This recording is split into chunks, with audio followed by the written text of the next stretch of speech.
everyone, welcome to my another Darjeeling blog.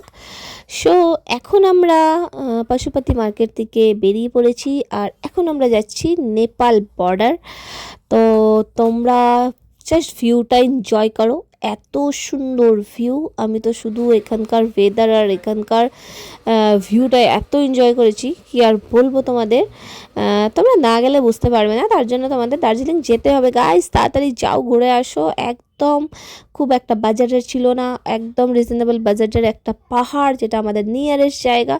তবে তোমরা দারুণ ঘুরবে। আর এই টাইমে গেলে মনে হয় একটু বরফ টরফ পেতে পারো, কারণ যখন আমরা পাইন ফরেস্ট থেকে বেরিয়েছিলাম তখন ঠান্ডাটা সেই লেভেলে ঠান্ডা ছিল।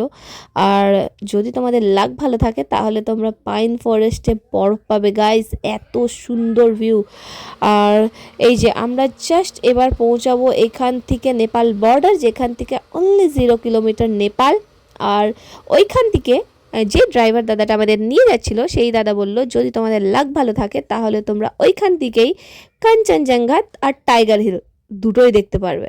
কিন্তু আমাদের লাক খারাপ ছিল গাইস, পুরো ওয়েদার মানে একদম ক্লাউডি ওয়েদার। আর এইখানকার পাহাড় থেকে ভিউটা তো এনজয় করতে পারলাম না ফগের জন্য, কিন্তু এই রাস্তাটা আর এই নেচারটা আমি দারুণ এনজয় করেছি। তোমরা জাস্ট দেখো কত সুন্দর, চারিদিকে শুধু পাহাড়, গাছপালা, গ্রিনারি গ্রিনারি আর পাইন ট্রি তো এখানে ভর্তি। আর এই যে কপাল খারাপ যে আমাদের বলেছিল পুরো ফগে ভর্তি। আর এখনই আমি একটু আগে দেখলাম ওই জায়গাটাতে ছিল না, কিন্তু মানে চোখ একটু আইস ব্লিঙ্ক করতেই পুরো জায়গাটা আবার ফগে ভর্তি হয়ে গেল। আর এইখান থেকেই নেপাল বর্ডার, মানে 0 কিলোমিটার, মানে ওই দিকে গেলে ওই সাইডে একটু গেলেই নেপাল, যে জায়গাটা আমি ক্যাপচার করতে একদম ভুলে গেছি। তবে এখানকার ভিউটা দেখো গাইস, এত সুন্দর ভিউ।